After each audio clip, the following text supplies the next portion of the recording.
Hello! Hello, and welcome to video 5. Yes, indeed. Welcome to video 5. Who knew it would last so long? Yeah, not me. I'm kidding. I'm kidding. There'll be loads of these as we work through and get our act to be better and better. Yes.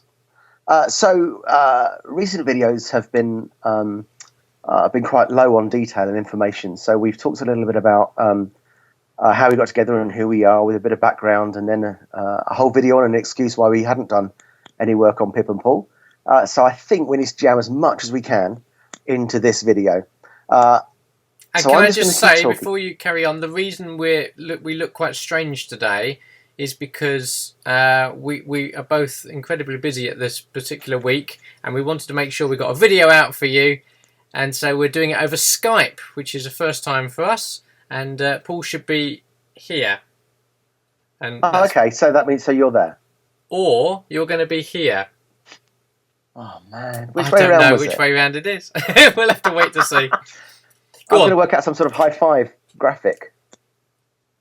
Yeah, let's not bother. Okay. So the point I was going to make was we've actually done quite a lot of work on Pip and Paul. We've got a structure. We think we know who our audience is.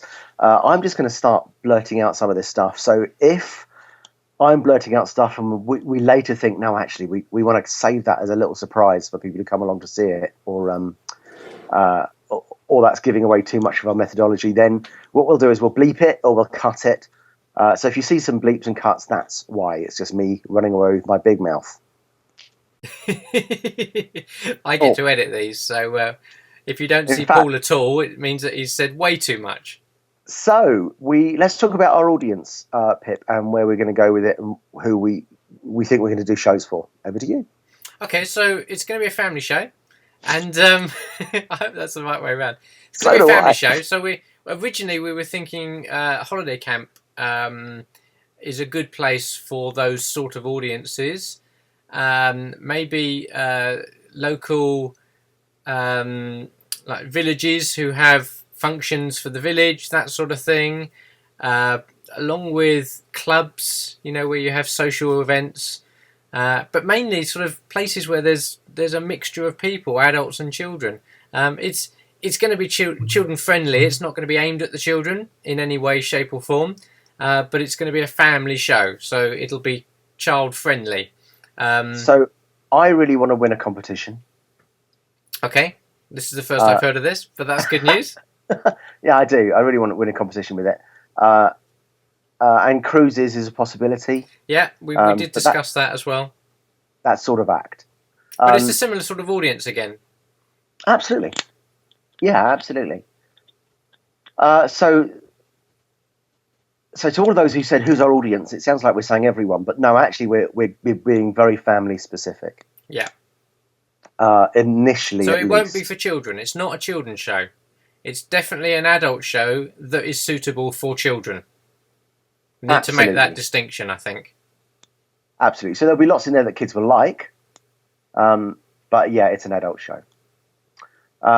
Second thing we need to talk about is content. So we're thinking 45 minutes. 45 minutes seems to be the norm. So we've planned out 45 minutes. We've planned out an intro and an exit, a finale. And I think we've got 6 individual pieces in between those. And the way we've shaped it is we've looked at like the ebb and flow, high and low. We've looked at what our skill sets are, and what we want the tempos to be. So there's some very loud, brash, big pieces of theatre. Then there's some intimate, bring it in. But it's really about using what Pip and I consider our skill sets to be, and how we can best use those together. I don't want to talk too much about the content, but we're including some audience mind reading. We're including some elements of the word's gone. Ad-lib? Improvisation. That's the word. Let's do that again. So we're including some elements of improvisation. In fact, there's probably going to be quite a lot of improvisation. especially in one section. We are looking at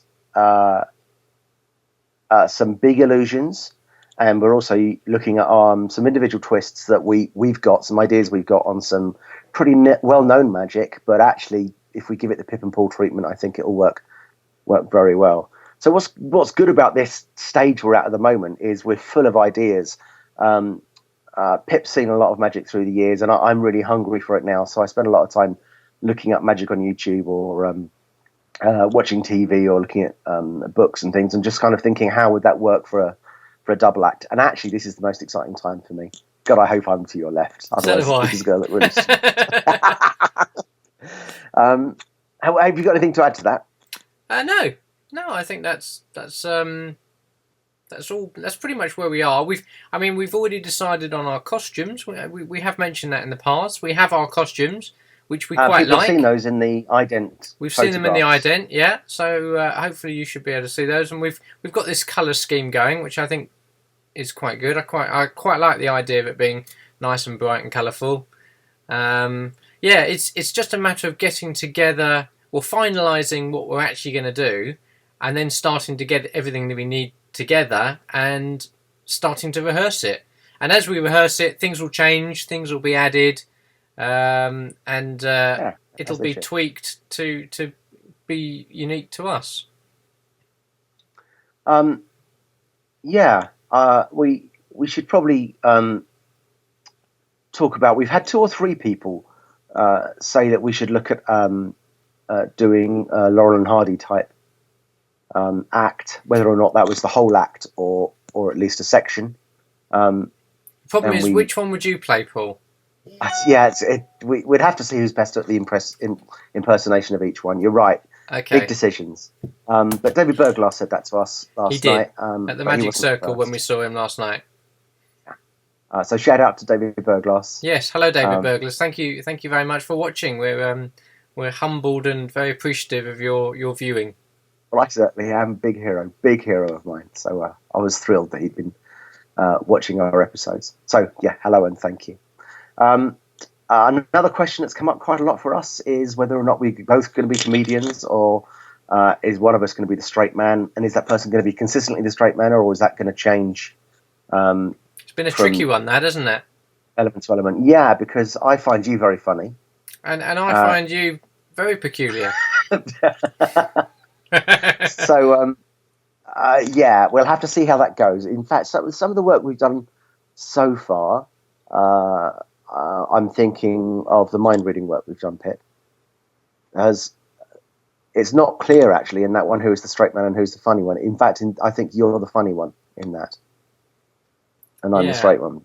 So we need to.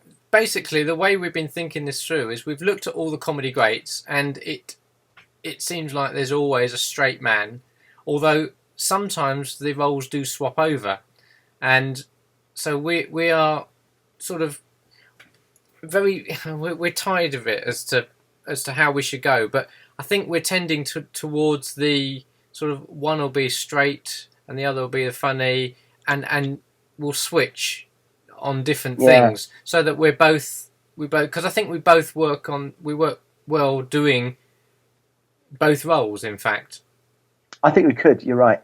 And we bounce off each other as well. The audience. I'm not sure if an audience doesn't like, oh, he's the straight man and he's the one who keeps messing it up. And I think that can be an endearing thing for the audience to, for instance, if I'm the straight guy, if I'm trying to set something up for them to be looking at you going, oh, what's he going to do now? And if we confuse that, then there's a bit more excitement in there. Well, possibly, or it could work against us. It could work. I don't know. One thing I certainly think we should do is get a director to look at our show as we're coming up to our first performance. I've been a theatre director for a long while, both in the amateur and professional arenas, and unfortunately, you just can't direct yourself. You can, but I don't think I don't think I'm you certainly should. not in the place in this. No, not necessarily. So I'm going to ask some directors, Pip, if you know someone, let us know. We'll do that. But I think it's really important to get some outside influences. Plus, I think that we have got the opportunity to be quite theatrical in our act, which is, I think, one of our key selling points. That we've both got a lot of theatrical experience, and we can bring that to what we do. So I want lots of plots going through what we're doing. I certainly want a big arc going through the whole thing, and then little character arcs and story arcs going through, so that the audience can join us on a little journey and a sequence of journeys to achieve the whole one. And I think that'll be achieved well with the director as well. So we're being quite ambitious, but I think the end product's going to be well worth it, though. Yeah, well, what's the point of doing this if you're not going to aim high? Yeah. Especially from where we're starting, I think it's very exciting. So yeah. So that's a little bit about the structure, who we're aiming it at, and where we are in our discussions. If you've got any input into Straight Man and Funny Man, or into the structure or content, please let us know. I won't even attempt to point to where I think the I have no idea. Yeah, it's going to be here. I don't know. Just subscribe anyway, if you haven't already. Then you won't miss any of our videos. And please also tell people who you think might be interested in this. We just really welcome the conversation. And every time we get feedback on this, it's really helpful for us. And we don't take that lightly. We really do appreciate it. So please do get involved. And we did mention that we were going to start up a podcast. That's not quite ready yet, but it will be coming very soon. I blame myself. Well, you shouldn't, Paul. You shouldn't. It's a joint effort. So, but we are waiting future on you. Episodes. I don't know how we're going to structure future episodes, because we're going to start getting to the place now where we're giving away massive elements of our act. But we'll do what we can, and I think actually what we should do is concentrate, for instance, one episode on comedy, one episode on the improv side, one episode. We're still waiting to hear if people want to see our favourite tricks performed. Yeah. So let us know on that. And hopefully in the next video, Paul will be out of bed, which will be nice. I came here because I thought it was going to be the best lighting, and my wife is being very noisy downstairs. There's not a lot I can say to that, but... Fair enough. Hello, Kat. Lovely to see you. Yeah, I'll pass that on. So, thanks very much. Thanks for watching these videos. We do appreciate it. I'm pretty blown away by the positive support we're receiving. It's really nice, actually. We experienced something yesterday at the Magic Circle, which I thought was really nice, and that is people that we don't necessarily know, or someone like David Burglar's just coming up and going, "I'm watching your videos, and I think they're really interesting." And that was really nice for both of us, especially as there was a couple from people we'd never met before, and that was really nice. Yeah, it's lovely, and it is appreciated. So thanks. You're all lovely. You're all gorgeous people. And that's why we're doing this, for you guys. We're giving. We're all give. Yeah. Okay, I think that's about it for me. Have I missed anything, Pip? No, I think that's everything for today. Marvellous. Well, we'll see you next week. Well, we'll try and keep this weekly. It might be another Skype video, or we'll just have to arrange a time to get together, Pip. Okay. But until then... It's goodbye from Pip. And it's goodbye from Paul. Bye. Goodbye.